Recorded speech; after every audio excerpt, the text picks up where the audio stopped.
Welcome to Canadian Agriculture Unpacked. I'm Bob Friesen, your host. Working feverishly behind the scenes is technical producer Aj Talker. Back with us, co-host Wayne Easter, a 28-year veteran of the House of Commons, former chair of and longtime chair of the House of Commons Ag Committee, former Canadian top cop as Solicitor General, and former farmer and president of the National Farmers Union. Welcome back, Wayne. Good day. And of course, back with us, farmer extraordinaire from Battle River, Alberta, or the Battle River constituency. I'm not sure what town you call yourself from, but Humphrey Bannock, who is back for the second time. And the reason I wanted Humphrey back is he had two events happen over the last 2 weeks, if not the last week. One of them being a by-election in his riding, and we'll talk about that, as well as the announcement from China on their rather premature, I think, tariff, supposedly in the guise of being an anti-dump tariff. We'd like to talk about that. But before we do that, Wayne, have you given Donald Trump a call and told him he needs to settle that Russia-Ukraine war because that would give him a Nobel Peace Prize and you could go back to producing potatoes in Ukraine? No, I haven't given him a call. I doubt if he'll take my call, but I have talked to some of the Republicans down there because I chaired Canada-US for probably the last 8 years I was there. And just to talk to them to try and put some pressure on that. Look, this isn't about Trump. This is about people dying in Ukraine. The sad reality is from the Ukraine side, I've seen it. I wasn't there during the last discussions, but I was there when the Americans backed off on providing funding. And one of our guys that got tapped on the shoulder from the farm and got conscripted, he called back at that point when the Americans were quibbling around over the money, and he told us that they were under orders to use one shell for every 12 shells the Russians were using. Now, how can you fight a war that way? So this is critical. But what happens when they're watching the news and they see Trump somewhat favoring Putin, you can just see like it's the wind, the air goes out of a balloon. They lose their spirit, they lose their hope. So it's critical that the West pull itself together and try and get a ceasefire. A ceasefire is critical.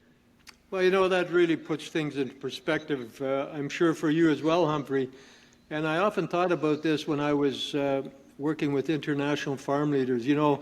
Our Canadian delegation would phone home and ask whether there'd been any rain or whether there'd been an early frost or whether their sports team won the game the night before. Some of our farm leaders were actually phoning home to see if their family was still okay. For example, farm leaders from Zimbabwe or South Africa phoning home to see if their families were still okay and things like that. And this really puts things in perspective, Humphrey, don't you think? Oh, absolutely. I mean, their country's been upended. The whole of the country. There's very few spots, I believe, in the Ukraine that haven't seen bombing and shelling. Their agricultural industry. How do you go out and farm in a field that's full of shells or stuff that's blowing up? I can't imagine, sending someone out with a harvester today you go out there and hopefully I'll see you at the end of the day if something doesn't go stray and amiss. So just the up. Even in pricing and shipping and, I have a product, but how do I get it to an end user? I mean, we deal with that in Canada through some of our logistics challenges, but their logistic challenges are tenfold or 15-fold what ours would be to get their grain to an end user. And without an end user, there's no money coming back to the producer. Yeah, Humphrey, you're absolutely right. It just puts things into perspective for sure. So let's talk about the events in and around your farm, Humphrey, over the last week or week and a half. As I said, Humphrey Bannock is farmer extraordinaire from the Battle River Crowfoot constituency, and they just had a by-election there this week. Humphrey Bannock, of course, is the farmer of his and her combine fame, because he farms together with his wonderful wife Terry. And but tell us, Humphrey, tell us about the by-election. The by-election had probably added a little excitement to our summer. You saw a lot more activity out there in the barbecue circuit and shaking hands and visiting, something that we typically don't see. We don't see many elections held through July and August. People try to stay away from those times of the year. And it was different this year. I attended the debate they had in Camrose. The Chamber of Commerce sponsors the debate, and it was lively. We had 10 people on the stage out of the 214 that we did have on the ballot. That was just different things here. We had good voter turnout. I think we had some close to 55 or 60% voter turnout in a by-election, which in my mind is somewhat extraordinary because, especially during the summer months when other people have so much to do. And to be quite frank, it was really a coronation. The electors weren't going to change a whole bunch in the whole scheme of things. So it was great voter turnout. The results are as people predicted. Polyev finished up with 80 or 82 or 83% support. The closest was at 5 or 6% for one of our independents. So, the other and third was a Liberal. Liberals finished in 3rd% with 3 or 4%. So 4 or 4.5%. So it was an interesting time, but I mean it was interesting to watch the antics in the background, eh?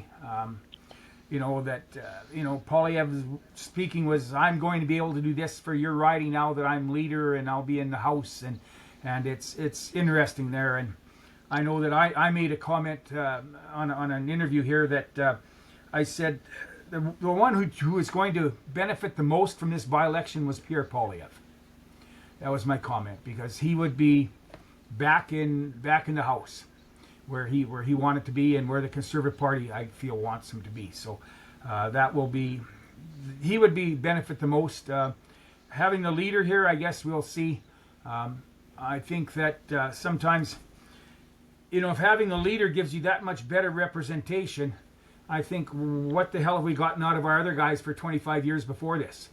If they can't represent us properly, if we have to have the leader of a party representing us, are the guys, the Conservatives we elected the last number of years, or people as Wayne Easter, who weren't elected as leaders, can they be effective in the House, or is a leader that much more effective? And that was the tilt he was taking to most of the comments I heard from him. Was that as leader he could represent us better, and I feel that's kind of probably misleading to a point.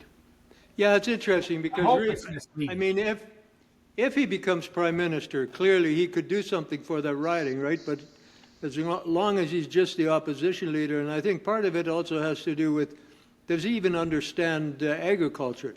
It's not unique to have someone parachute into a safe riding. I mean, that happens a lot, Wayne, doesn't it? Yeah, it happens a lot. I mean, Brian Mulroney had a run in a riding in Nova Scotia, and Chrétien actually had a run in a riding in New Brunswick at one point. When he was first leader, and he had no seat in the House at that time. So it's not unusual, but I actually think it's a good thing for Poilievre and probably for the country that he had to run in Alberta.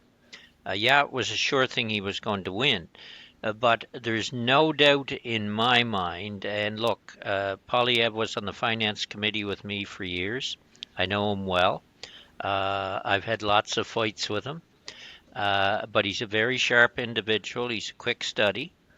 And I think the experience for him on the ground and having to talk to people will give him an understanding of the agricultural issues that we're on about that he didn't have before. And so that's always a good thing for the leader of a party to at least have a fair understanding of agriculture, rather than some leaders, the only thing they know about it is they go to a grocery store shelf to pick the milk and the eggs and whatnot off the shelf. So I think it's a good thing that he had to run in that riding and learn about the issues outside of the Ottawa bubble. Yeah, I suspect, Humphrey, you don't care. You don't care really who's representing your riding as long as it advocates your agricultural policy needs for your farmer. Is that correct? Well, yes. I mean, to have someone, I mean, his learning curve was huge. Out to the oil patch in east central Alberta, understanding the challenges there are, with oil production and finding markets for that.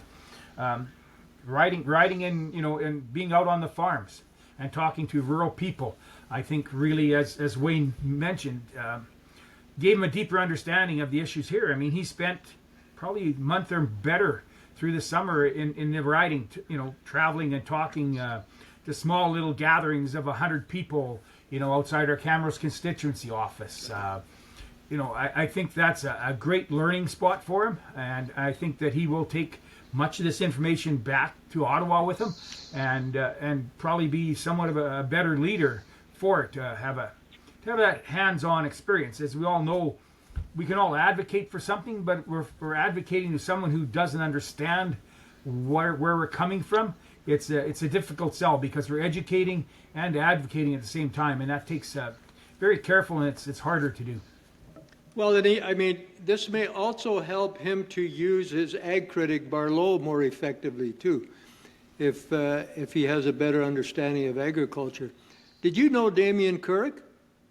Yes, I've met him a few times here, at meetings or fundraisings. I actually did some 4-H public speaking. He was a fellow judge with me, 4-H public speaking here one time. So I had, was there with him for a couple hours. So it was interesting. Damien came through the ranks. He worked in Kevin Sorensen's office before he took on the role as MP here. So, he's had his fingers in the riding and understanding the issues for, since he started past his voter age, I think, or they're close to it. So what industry is the biggest contributor to the economy in your riding? Agriculture. Oh, it is agriculture. Yes. We're vast, I think 56,000 square kilometers, and there will be agriculture partly on all of it. I mean, there are some areas here where we have high exercise cows. They'll walk miles in a day to find enough grass. Okay, it's pretty thin, but but there is agricultural operations across just about every acre that isn't a national or provincial park within this riding. So it is it is all agriculture. There are very very limited lands where there's no agriculture. So fattening your cows in your riding is a challenge. Definitely, yes. They're all in too good a shape. They'll be in good shape for walking. So how does this work, Wayne? Is Polyev going to be running in this riding from here or from now on, or is he going to next time around run in a different riding? I would expect he will run in a different riding. Probably go back to his old riding. That's what leaders tend to do, or one close by. The party will do polling on what's probably a safe riding for their leader. That's more in the area where he originally came from. So I expect that's what will happen. But if that does happen, his experience of having run in that riding will never have left him. I mean, I've heard Brian Mulrooney talk about where he ran in Nova Scotia, and I've heard Chrétien talk about the experience of running in the riding in New Brunswick, which was fairly big in the fishery, and so that knowledge and that experience will never leave him, regardless of where he runs next time. So I think that's a positive for the country. The broader knowledge, especially of agriculture, that's I've been in Ottawa 28 years, and the lack of understanding and probably more so in my caucus than the Conservative caucus because they get more rural people. But the lack of understanding of the detail and the circumstances and the wheres and hows of farming and how it works and the difference in rural communities is just not understood well by the urban sector and by urban MPs. So all this adds to information and knowledge, and that's important. Well, and this And gives you an oh, go ahead, just to Humphrey. follow up, I mean, we've already seen information from the Conservative Party and from the riding association here that Pierre Poilievre will be running this time. Damien Couric will be working in the background to service any of our, if you have any questions and whatever, feel free to reach out to Damien. He will be a conduit to Poilievre's office and to Ottawa yet. And that in the next election that he would be seeking the Conservative nomination here again. So that's already pretty much, that's out in the open already, that Poilievre will be stepping aside here, or planning to step aside, and Couric will be stepping back into this role. But it also gives you a powerful opportunity, Humphrey, in that you effectively, especially if Poilievre doesn't forget who brought him back to the House, right?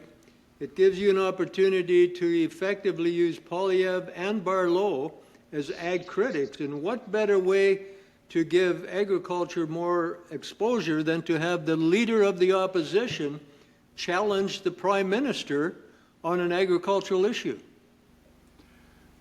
Absolutely. I mean, if he can use that in his opposition role, say that in July this year, I was on a farm in Alberta, and he can bring that to the House and bring that up and bring that experience. Prime Minister Carney is very versed in many things, but I think agriculture won't be on his weak side.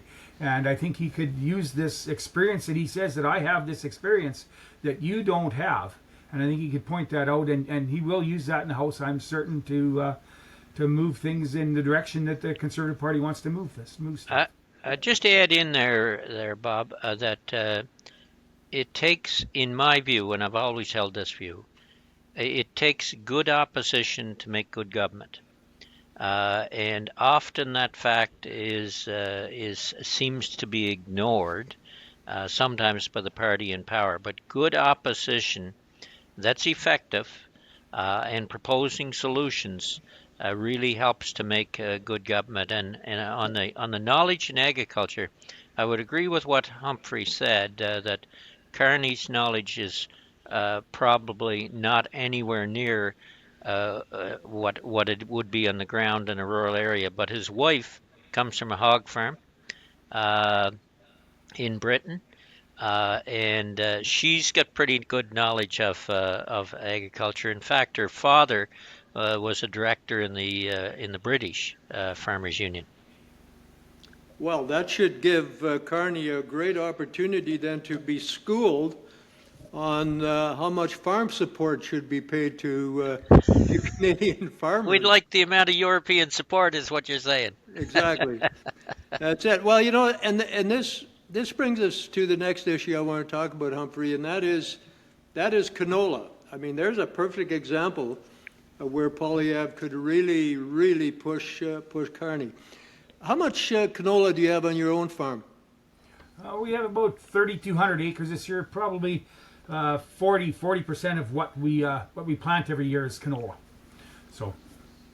So that's almost half of your production is canola, and it's going to be probably 1.5 or close 1.7, between $1.5 and $2 million worth of canola we'll have on our farm this year, on our total acres. So it will be it's a big chunk of our income.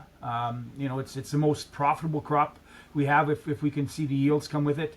The tariffs by China will definitely cut into that. We can see, I'm going to guess 15% cut in value here. There's been lots of stories out there. We're growing canola and there'll be no home for it. There's a demand for oil seeds around the world. We just have to find a different spot to put it into. And it may not be as lucrative a market, so the cost to market it in other places into a less lucrative market we're expecting penciling in probably 15 or 17% drop, but If you take that 1.5 or $1.7 million, we're looking at a $200,000 or $250,000 touch to our bottom line, which is big for any operation. That's, for the 4 families we have here, that's $60,000 a piece out of our income side. So, Well, and of course, I mean, by the time you, and I don't know what your selling practices are, but this could all be ironed out, right, as well over the next couple of months. farmers are getting better and better at not just cash selling, taking something to town and selling it. We're for us ourselves, we're probably 35 or 35% sold with our canola already that's still in the field, and they're better prices. But and we try to average out through the year, or I mean, as farmers, we're always trying to get better than average. But I think in my experience, shown that if we can average, we're happy. I know the younger cohorts around our table every morning, they want to get better, do better than the neighbor and better than average. But I look at our numbers. If we can get the average price over the year, it would be that's more reasonable than saying we're going to top the market by 10% because of our marketing strategies. And Well, and that seems a really good strategy. I know we used to do that on our hog farm as well. You lock in a certain amount, right, to at least pay for your fixed cost, and then you might gamble on the rest. But so you sold 35% of your crop pre-tariff price. yes, At pre-tariff price, and in a couple of months, like I say, who knows what's going to happen. Wayne, why is there such a bad relationship between Canada, the Canadian government, and China? Does it all go back to the Yowie issue? No, I don't. I mean, the Huawei issue was a real issue between the two countries, but I think has become probably more specific in the last several months. I mean, the reason the tariffs are on the canola here is we followed, or the country here followed suit with the Americans on a 100% tariff on EV vehicles coming from China. And so naturally, China is going to retaliate in some fashion, and usually they do retaliate against our farm community for whatever reason. And the thing is, China really needs our canola. They need our canola. They need our wheat. They really respect the quality of the Canadian product that enters China. But they made a political decision on this one. If you're going to tariff 100% on our EVs, then we're going to issue some pretty hard-hitting tariffs on Canada, and that's what happened. And I've said this in caucus, and I'll say it again. When I was there,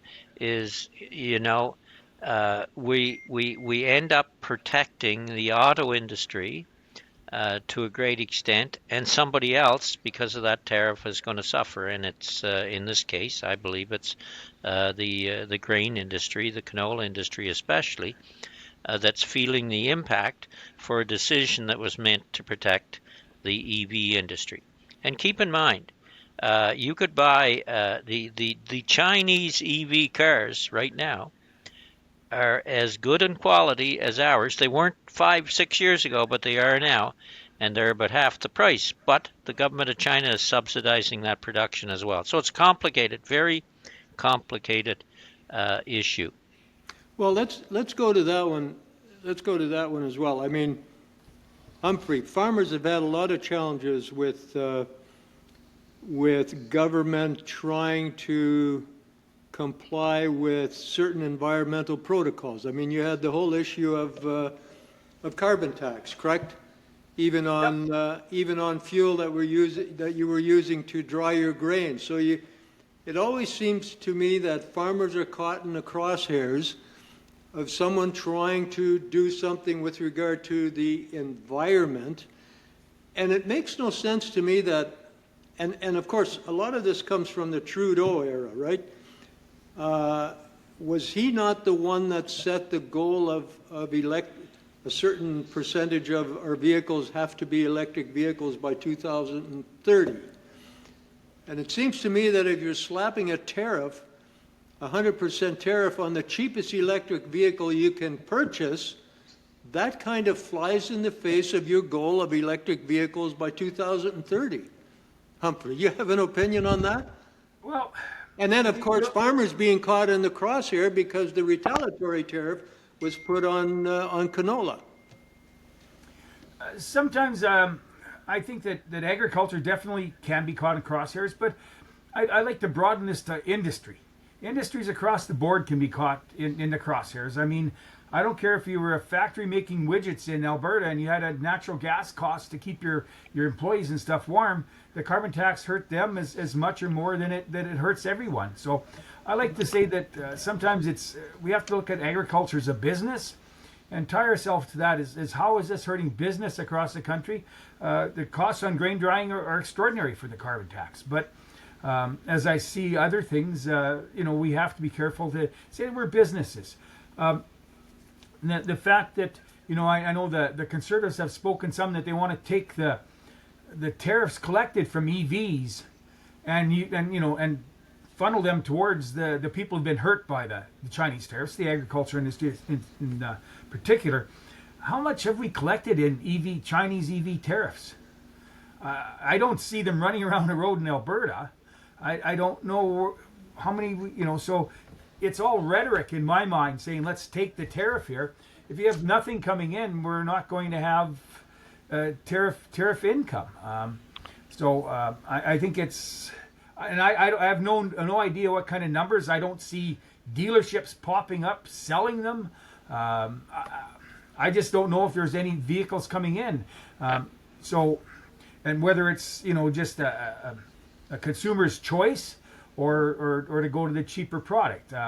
We know that to develop an industry where you're going to bring in, and we've seen it in agricultural tractors and stuff, your Kubotas and stuff, took a long time to build that dealership network that people would trust to buy a Kubota or a Coyote tractor, to say, okay, I can buy this tractor today, I can run it till the first thing breaks, and then I got to park it forever because I can't service it. And I don't know if the Chinese EV industry is on the threshold of overtaking the Canadian auto EV industry. Well, I always got the feeling, and Wayne, I'm going to go to you on this one. I always got the feeling that Trudeau put this 100% tariff on as a figurative group hug with Trump because he was afraid of Trump.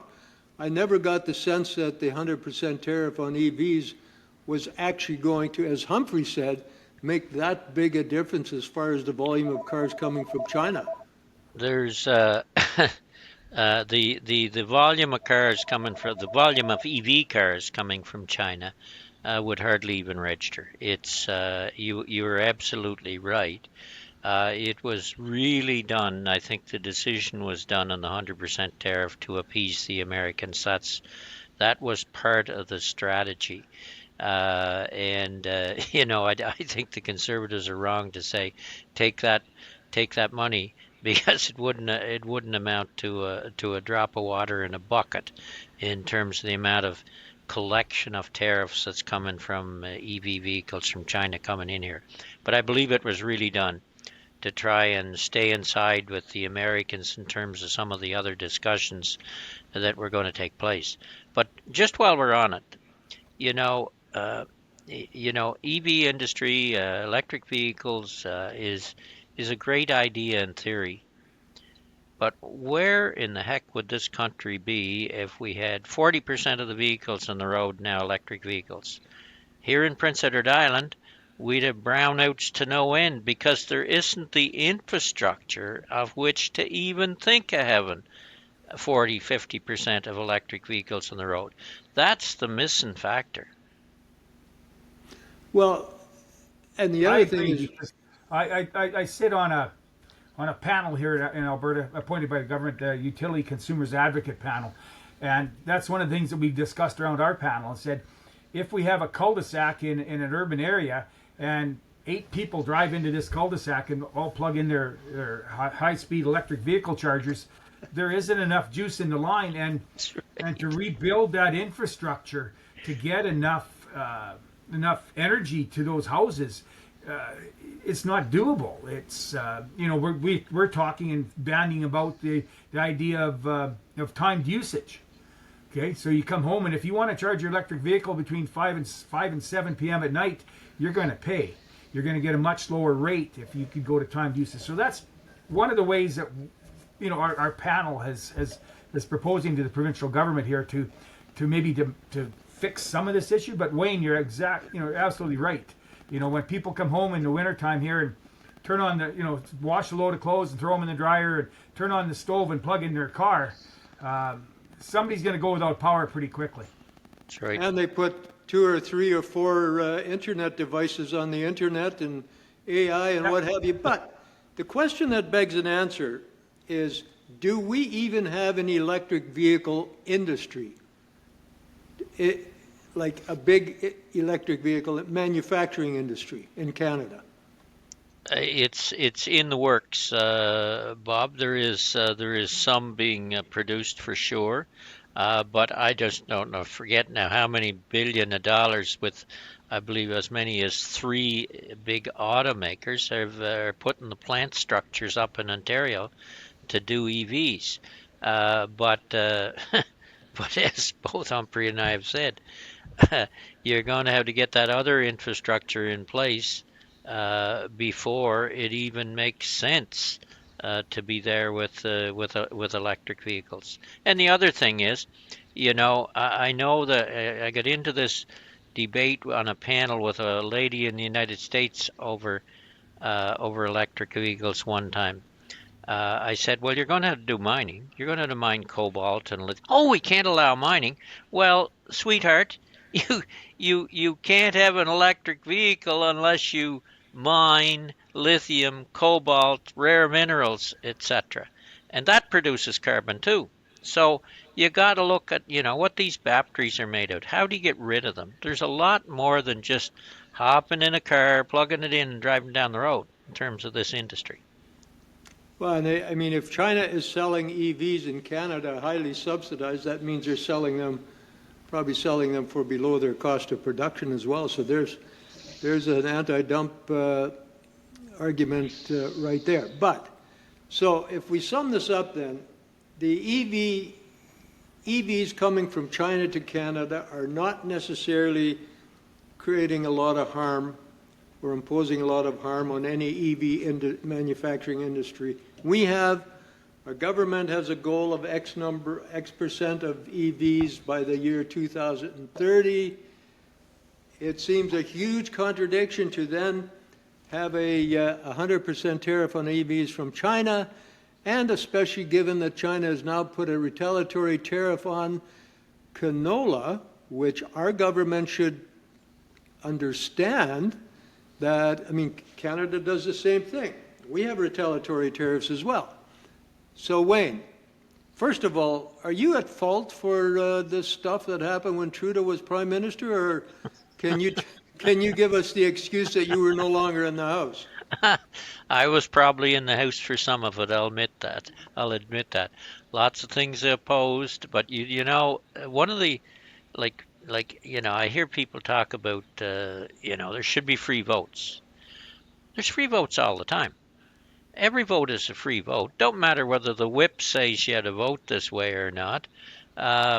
You in your own right can vote whichever way you want. And I mean, I lost being chair of the Agriculture Committee one time because I voted against the government. There's a consequence for voting against your party, but you have the right to do so. But also in terms of your own mind as an MP, in terms of getting your issues through, you can't always be offside. You have to be a team player, and you have to try and find the balance, and that's not always easy. But every MP from whichever party has that difficulty of finding the balance to make sure you get your own initiatives through. You oppose the things that you feel you must, but you're also on the team. Well, and we know Chrétien hated you for years for what you did right after you first got into the House of Commons, but that's a story for another day. So, Humphrey, One last comment here on the canola. We have to remember that there's a tight supply and demand equation here on veg oils. Okay, around the world, veg oils are supply demand is a pretty tight thing. China has a large number of their crushing facilities are dedicated to canola. You can't take a soybean plant and crush canola, and you can't take a canola plant and crush soybeans. They're dedicated to each of those products. I believe sometimes that countries and economies will go through this process just to drive the price down. We were looking at a $700 or $710 price of canola before the tariffs came on. Now we're at 600 or 620, 630. I expect to see the Chinese all of a sudden step up out of the dark, buy a bunch of canola at 620, 630, then drop the tariffs. Because there's all kinds of unnamed buyers in our market. So you'll get people will come out and buy canola to go into China at a lower price. So sometimes this isn't all down to the tariffs and politics. Sometimes it's just to drive the price down, and whether we see companies and organizations in our countries doing it or nations doing it. I think that's a big part of what they're doing. They're saying our canola is costing too much. How do we drive it down? Put a tariff on it, quit bringing it in. Because they bought huge amounts of canola before the tariff went on. They have canola there to do them for 2 or 3 months or 4 months. But after that period of time, they're going to need canola. And there isn't Canada's the biggest canola producer out there. So I just think in the background sometimes that's what can be happening is that That's a good point. Extremely astute observation. That is a good point, especially given also the fact that probably most of China's importers are state trading enterprises anyway, right? So it's really the government playing both sides against the middle. Not most all. Not most all. Well, okay, so we've got the Huawei issue that created a tariff on canola. Well, actually, no, that created an embargo against a couple of Canadian exporters, and that was because we were holding someone under house arrest at the instruction of, wasn't it Trump in his first term, I believe? I'm not sure that it was Trump in his first term, but it was certainly the U.S. It might have been Trump in his first term. And then now because Trudeau wanted to cozy up to Trump on the 100% tariff on EVs, boy, that's quite a schmozzle. But I want to now go back to kind of connect the circle. Humphrey, you are in a perfect position, coming from Battle River now, to give all of this stuff and information to Polyev. You can actually, you can drive Carney crazy if you use Polyev, and I bet you Wayne might even help.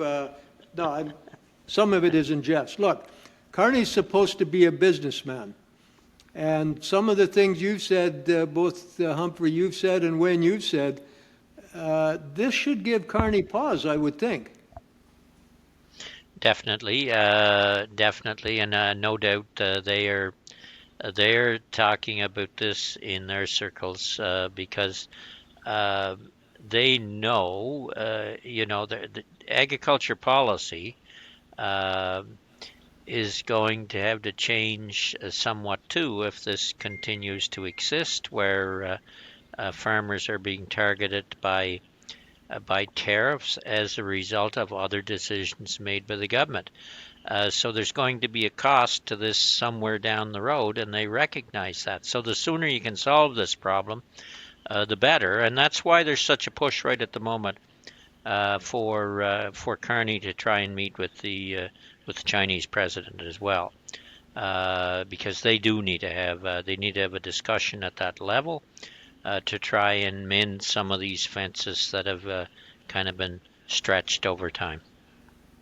It almost seems as if there's an easier political out with China than there is with the U.S. What do you think, Humphrey?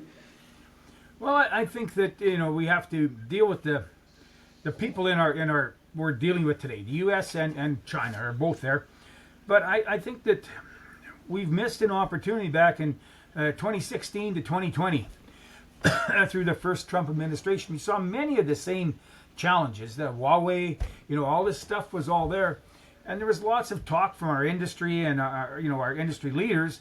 We have to diversify our markets, and we missed that opportunity out of there. And I hope that this second time around that we finally see the light and diversify some of our markets. Let's cut China back to 20% of our canola. Let's find another 15% of our canola, a different, more stable home or a different home. As Wayne said, there's troubles all over the world. One place can be stable today, and in 2 years' time, it's terribly unstable. But I think that we missed an opportunity in that first Trump administration. I know I was involved or just recently involved with CFA and those things, and we got to diversify our markets. And somehow, our industry and our government helping to drive that missed that opportunity to diversify our markets. And that's what hurts us most in these things, is when we're so closely tied to one end user and one market, and tied closely with the states in the auto industry and stuff. There were opportunities, I think, to expand other people besides the states to do business with, and China. And I hope that that's what comes out of this whole thing in the end. The industries will survive. We have a strong auto industry, we have a strong agriculture industry.